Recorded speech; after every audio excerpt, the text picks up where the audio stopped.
Rancher alone for years, until 3 Apache girls begged, "We will serve you." John Walker had lived alone for many years.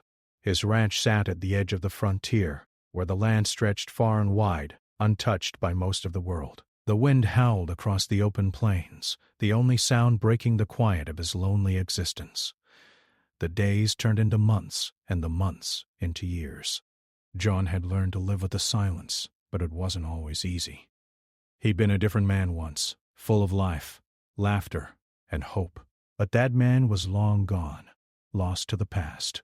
Years ago, when he was just a young man, he had a wife, Emily, and a young daughter, Lily. They were his world, and together they dreamed of a peaceful life on the ranch. But fate, it seemed, had other plans. One fateful night, a band of raiders attacked their home. They came without warning, like shadows in the night. John had tried to fight back, but there were too many of them. In the end, they took everything from him: his wife, his daughter, and his dreams. After that, John became a different man. He buried his grief deep within himself, refusing to talk about the past. The laughter that had once filled the house was replaced by the sound of the wind rustling through the trees. The ranch became his world, and he poured all his energy into it. Day after day he worked the land.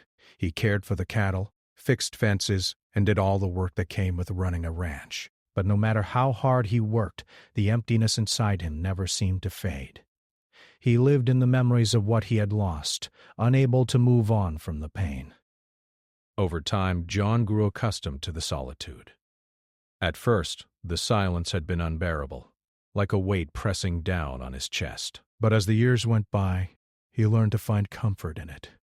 He didn't need anyone else. The land, the animals, and the sky above were enough.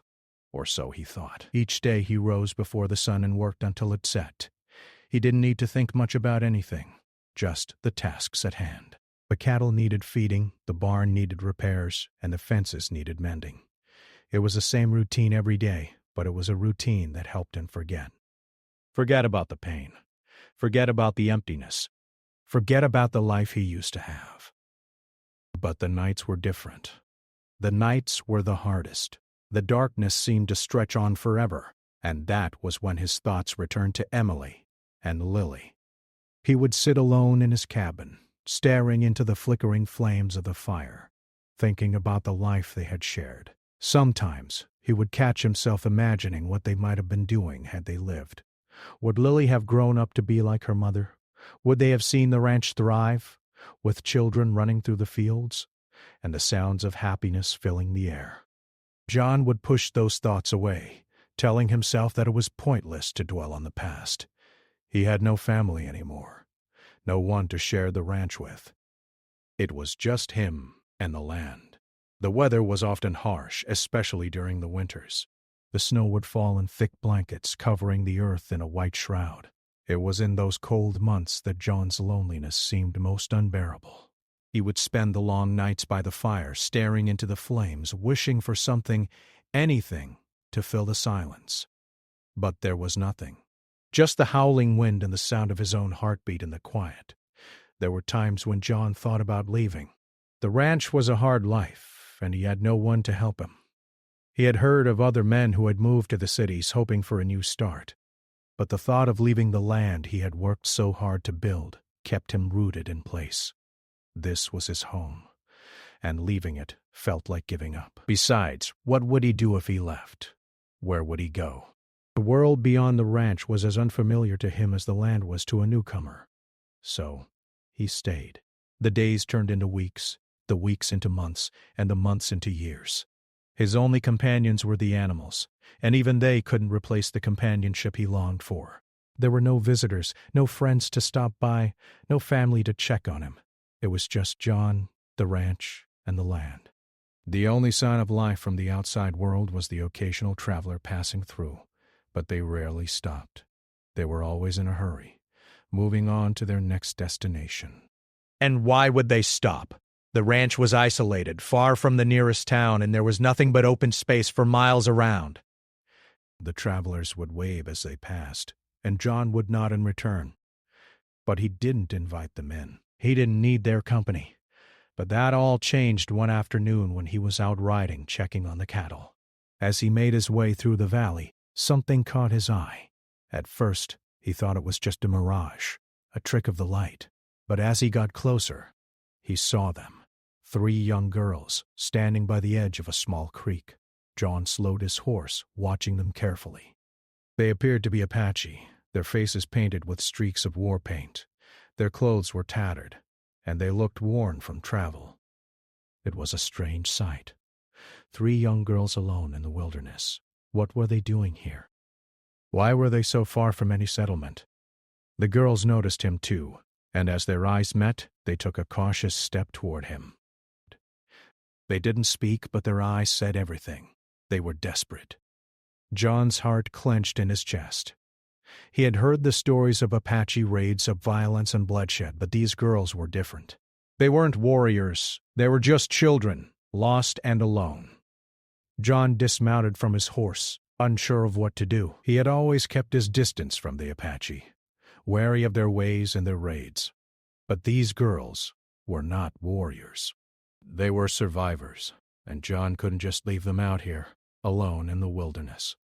One of the girls stepped forward. She was the oldest, probably no older than 15. She looked up at him with big, pleading eyes. "We will serve you," she said softly. The words took John by surprise. What did she mean? Serve him? Why would they want to stay with him? They had no reason to trust him, and yet here they were, asking for his help. For a moment, John didn't know what to say. His first instinct was to send them away, to tell them to go back to their people. But something in their eyes stopped him. He could see the fear in their faces, the desperation. They had nowhere else to go, and John knew deep down that he couldn't turn them away. "I can't promise you anything," John said finally, "but I'll help you."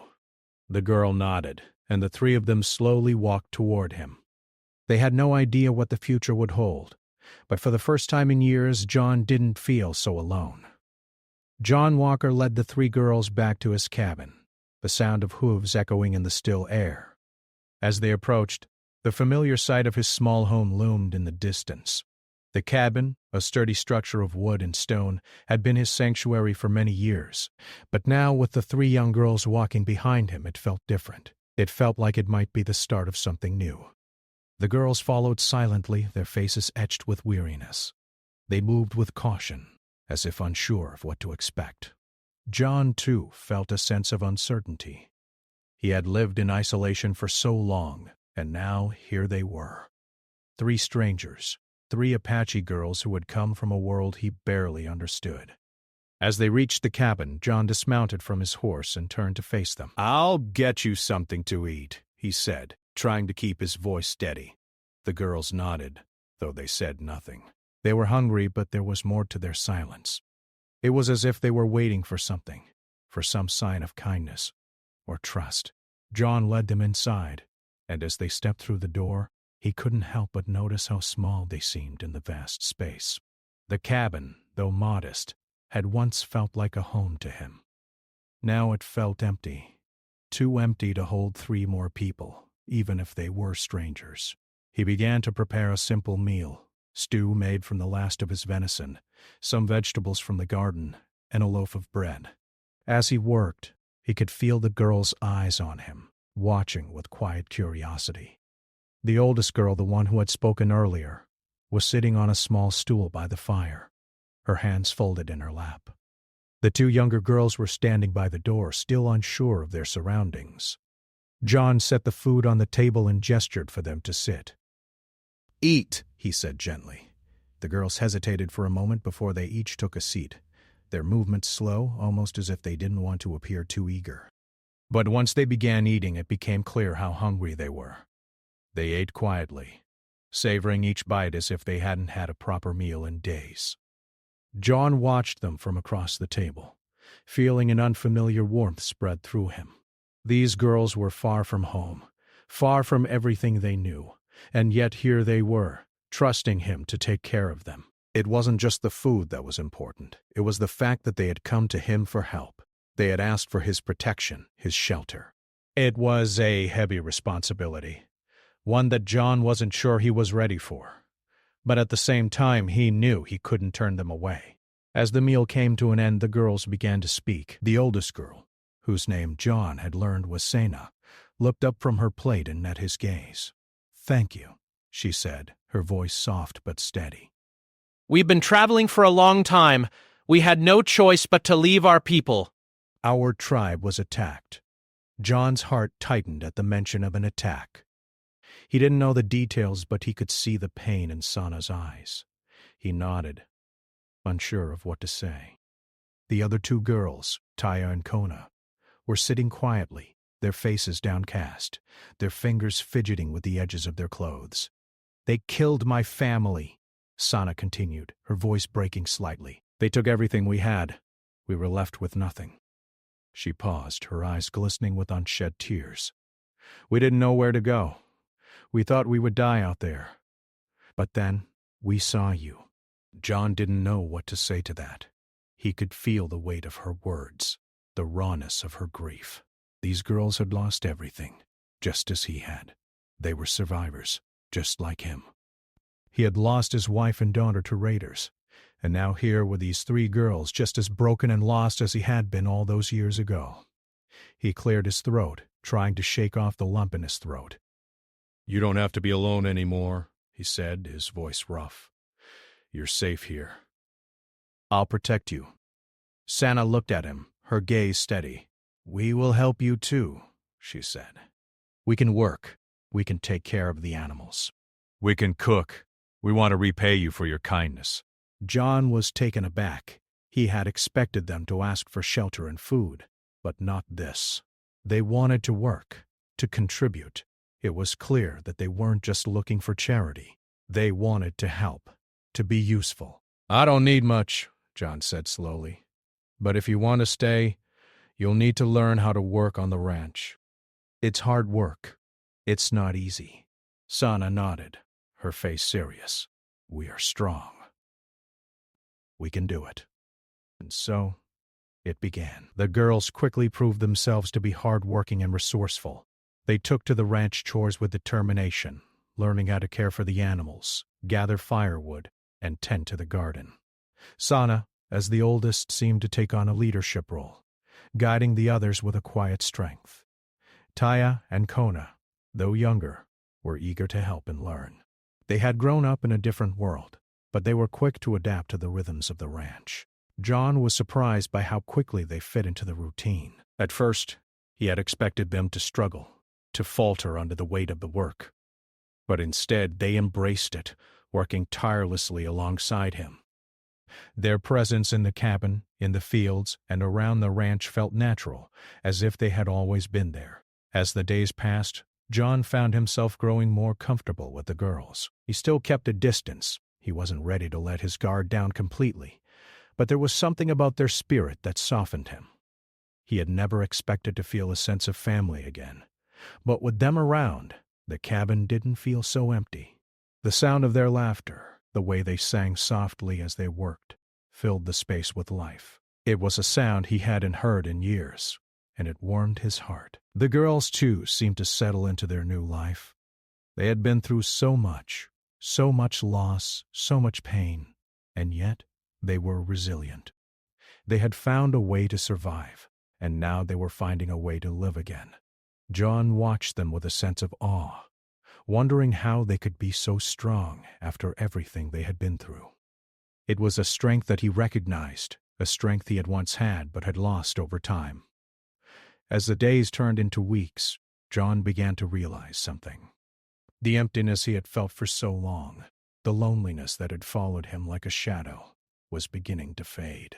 It wasn't gone, not completely, but it wasn't as heavy as it had been. The girls had brought something back into his life, something he hadn't even realized he was missing. Connection. For the first time in years, John felt like he wasn't alone anymore. He had a purpose again, a reason to wake up every morning. And though the future was still uncertain, one thing was clear. This was the beginning of a new chapter for all of them. The days passed slowly but steadily, and as the seasons changed, so did the atmosphere at the ranch. The harshness of winter gave way to the warmth of spring, and the once quiet, solitary place became full of life. John Walker had never imagined that this would be his life again, that he would find purpose, or even companionship, after so many years of living alone. But with Sana, Taya, and Kona now living with him, the ranch had become something it hadn't been in a long time. The girls proved to be more than capable. Every morning they woke up before the sun and worked alongside John, taking care of the cattle, mending fences, and making sure the barn was in good shape. At first, John had been reluctant to let them do too much, afraid they might hurt themselves or damage something. But quickly he realized they were quick learners. Sana especially took to the work like she had done it all her life. Her quiet confidence was contagious, and soon, Taya and Kona followed her lead. John found himself enjoying the work more than he had in years. The routine, which had once felt like a burden, now felt comforting. He would rise early, saddle his horse, and set out to check the cattle. Sana would often accompany him, while Taya and Kona stayed behind, working on other chores around the ranch. There was something about the way Sana moved, with a grace that made everything she did seem effortless, that made John feel less isolated. He hadn't realized how much he had missed the sound of someone's voice, or the feeling of having someone by his side. One day, while they were out riding, they came across a small creek that ran through the far side of the ranch. The water was clear and sparkling, and the sun glistened off its surface. It was a peaceful spot, tucked away from the rest of the world. John dismounted from his horse and walked to the edge of the creek, gazing into the water. Sana followed him, and for a long moment, neither of them spoke. The sound of the water rushing over the rocks was soothing, and John felt the weight of the years start to lift from his shoulders. "It's beautiful here," Sana said softly, breaking the silence. John nodded. "It's been a long time since I've really noticed it. I guess when you're alone for so long, you forget to appreciate things like this." Sana glanced at him, her eyes thoughtful. "It's easy to forget what matters when you're just surviving. But maybe now. Maybe you can start to live again." John turned to look at her, surprised by the depth in her words. He hadn't realized it, but she was right. For so many years he had been living in the past, clinging to memories of his wife and daughter. He had buried himself in work to avoid confronting the emptiness he felt. But now, with Sana and the others, he was beginning to see that life didn't have to be about survival anymore. It could be about living, about finding joy again. As the days passed, the girls became more and more a part of the ranch and more a part of John's life. They made the cabin feel warmer, fuller, as if it had a life of its own again. John found himself laughing at their jokes, even sharing stories of his own past, stories he had kept hidden for years. The girls listened with rapt attention, especially when he told them about his wife and daughter. John had never been able to talk about them without feeling the weight of the loss, but now, with the girls around him, it was different. It was as if telling the stories kept their memory alive. Taya and Kona, the younger girls, had their own way of making the days brighter. Taya was the more playful one, always quick with a smile or a funny comment.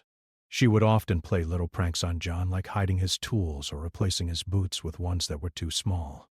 At first, John had been frustrated with the games, but after a while he couldn't help but laugh along with her. Kona, on the other hand, was quieter, more reserved, but she had a certain warmth to her, a calm presence that made John feel at ease. Sometimes, after a long day of work, she would sit beside him, and they would watch the sun set in silence. There was a peace in those moments that John hadn't felt in years. One afternoon, as they worked on repairing a fence near the edge of the ranch, John caught sight of a group of cattle grazing near the horizon. It was a sign that they were doing well, that the hard work was paying off. As he watched the herd, Sana came up beside him. "Do you ever wonder what your life would have been like if things had been different?" she asked quietly. John glanced at her, surprised by the question. He hadn't expected such a personal conversation, but there was something in her eyes that made him want to open up. He thought for a moment before answering. "I used to," he said. "I used to wonder if I had made the wrong choices. If I could have saved them, if I had done something differently, maybe they'd still be here." Sana nodded, her gaze distant.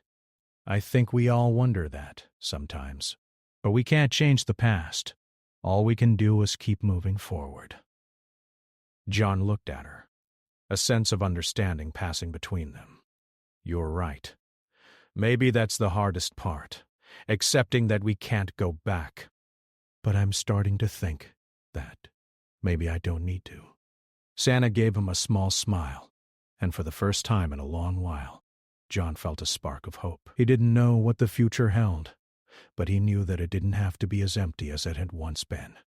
With the girls by his side, he wasn't alone anymore. And that made all the difference.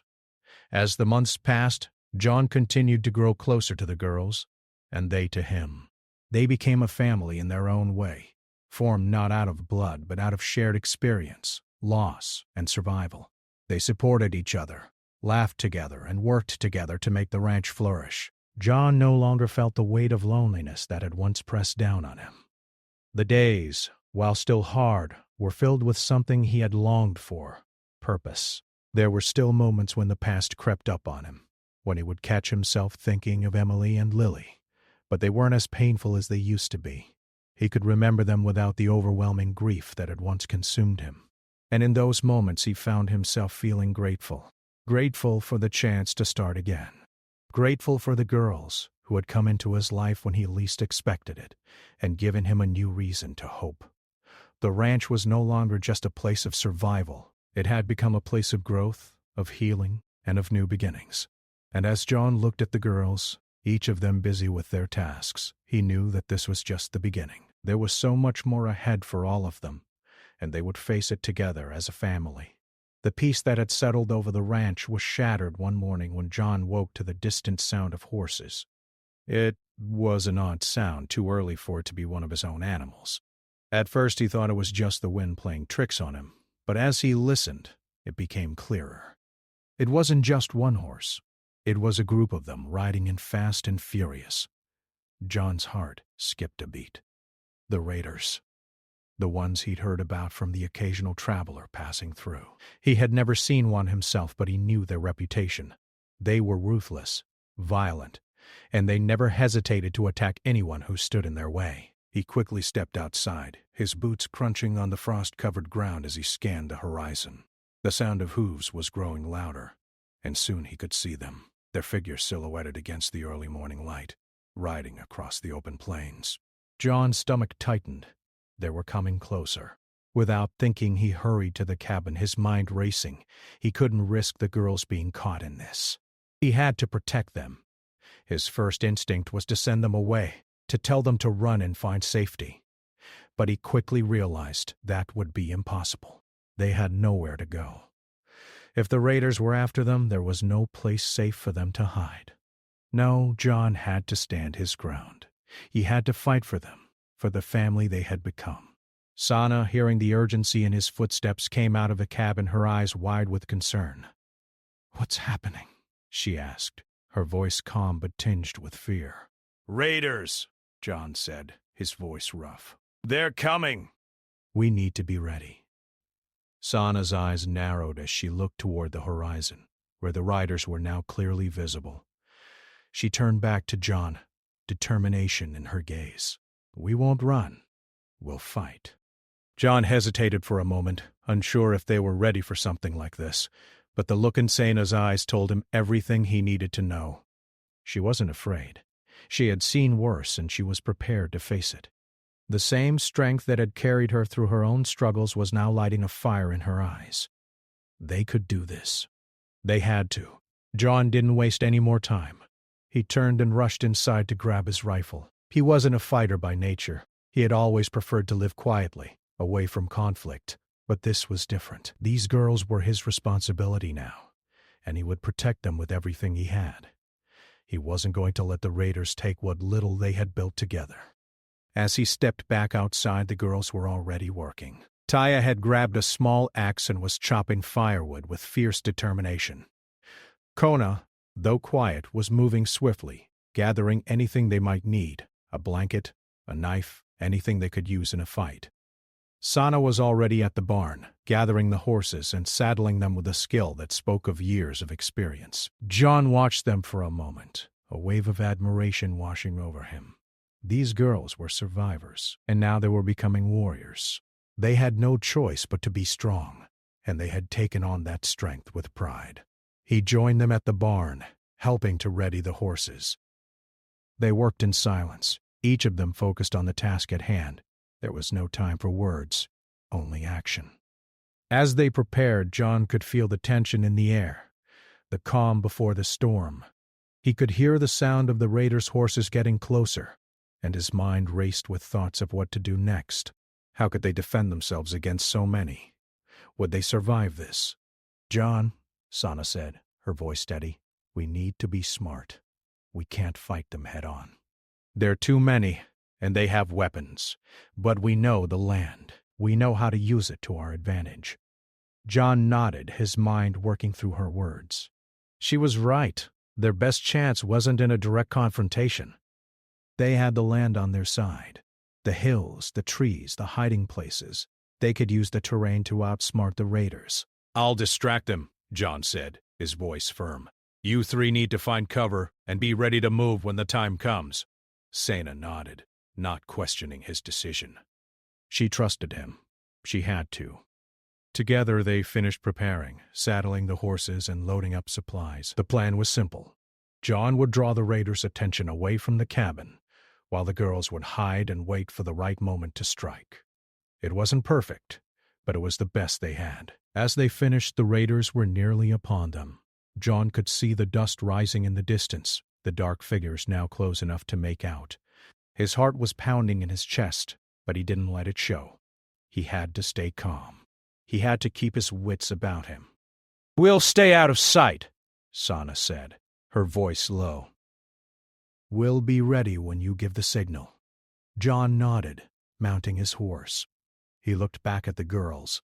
One last time, their faces determined and ready.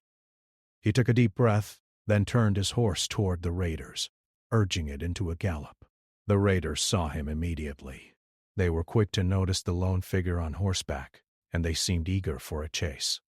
John led them on a wild ride, weaving through the trees and hills, keeping just ahead of them.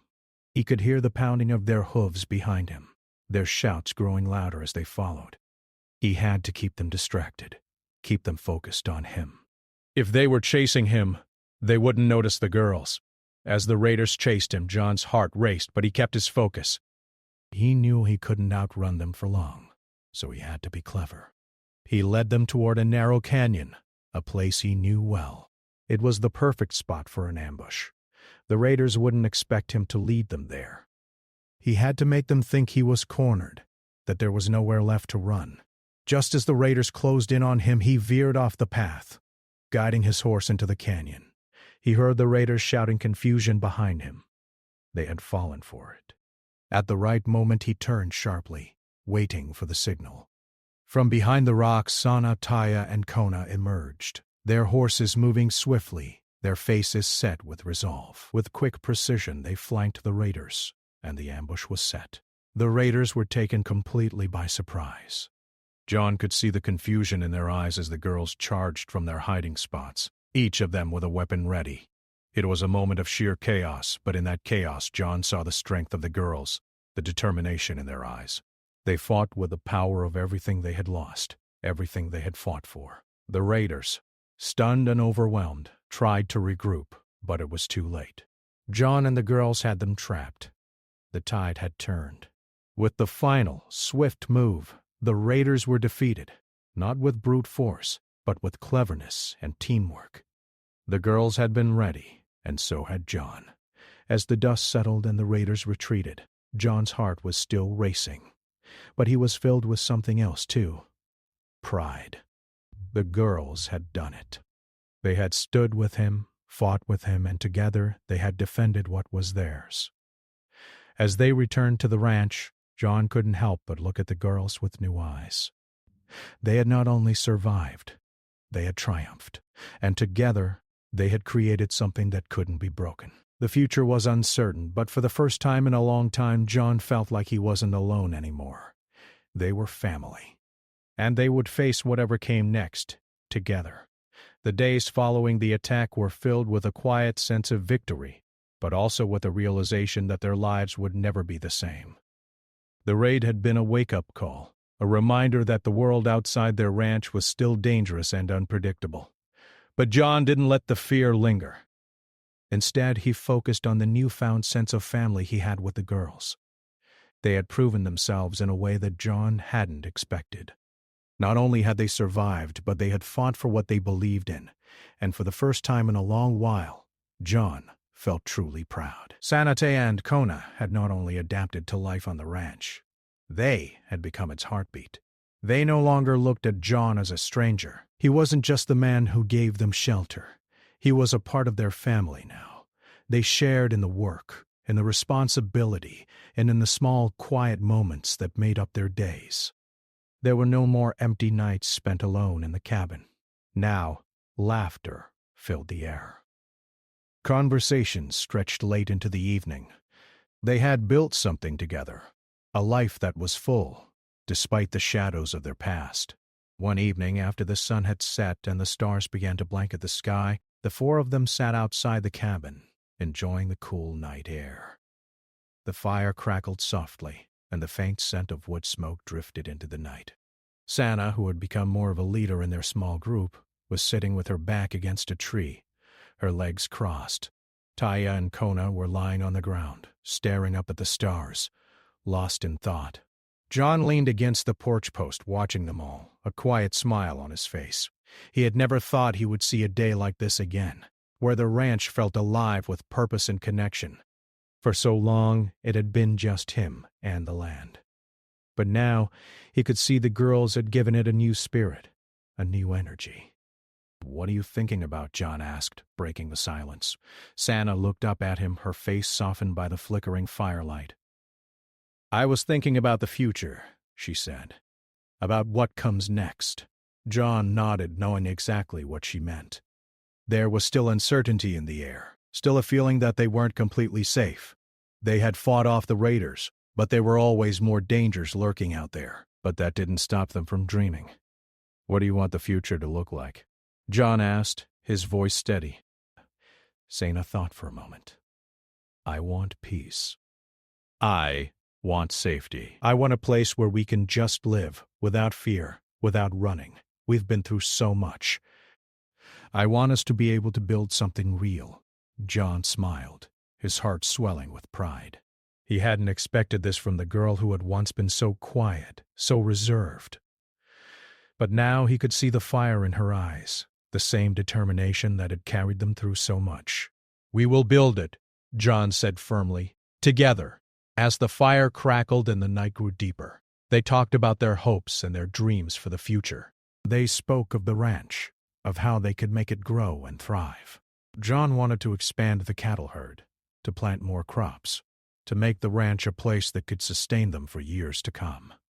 He talked about rebuilding the barn and fixing up the fencing. Sana and the others listened intently, offering their thoughts, their ideas. It was a conversation that brought them closer, a conversation that made the future seem brighter. Over the next few weeks, they worked harder than ever. The ranch had become their shared project, something they all cared about deeply. John showed the girls how to handle the cattle, how to maintain the land, and how to fix the equipment when it broke. They worked together, and with every task, they grew stronger as a team. Even on the toughest days, when the sun beat down on them and the work seemed never-ending, they pushed forward, knowing that they were building something that mattered. John had learned to trust them fully. He had seen their strength, their resilience, and their ability to adapt. What had started as a reluctant acceptance of their help had turned into something much more. They weren't just guests in his home anymore. They were an inseparable part of his life. One afternoon, as they were working together in the fields, John noticed something in the distance. A small figure was riding toward the ranch. At first, he thought it might be another traveler, but as the figure came closer, he recognized the silhouette. It was a rider, and the rider was coming in fast. "Stay back!" John called out, motioning for the girls to stay hidden. They had learned to be cautious, and John wasn't going to take any chances. Sana looked at him, her eyes narrowing with suspicion. "Who is it?" she asked. John didn't answer immediately. He watched as the rider got closer, his heart racing. There was something familiar about the way the rider sat in the saddle. As the figure came into view, John's breath caught in his throat. It was a man he recognized, a man he hadn't seen in years. "Caleb?" John called, his voice a mixture of surprise and confusion. The rider slowed his horse and stopped just a few yards away. Caleb, a former neighbor from the nearby settlement, dismounted quickly. He was older now, his face weathered from years of hard work, but John could still see the familiar features. "John?" Caleb said, his voice gruff but warm. "It's been a long time." John nodded slowly, still trying to process the surprise of seeing him. Caleb had left the area years ago, shortly after John's family had been killed. He had heard rumors that Caleb had moved further west, but he hadn't expected to see him here. "What brings you all the way out here?" John asked, walking toward him. Caleb looked past John, his eyes lingering on the girls who were still standing nearby. He didn't say anything at first, but the look on his face spoke volumes. "I heard what happened," Caleb said quietly, "about the raiders. I figured I should check in on you, see if you were okay." John's heart tightened.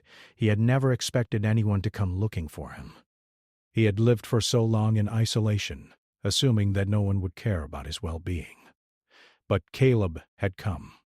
He had remembered him. "I'm fine," John said, his voice steady, "but I appreciate you coming out here." Caleb smiled, but it was a sad smile. "You're not alone anymore, are you?" he asked, glancing at the girls.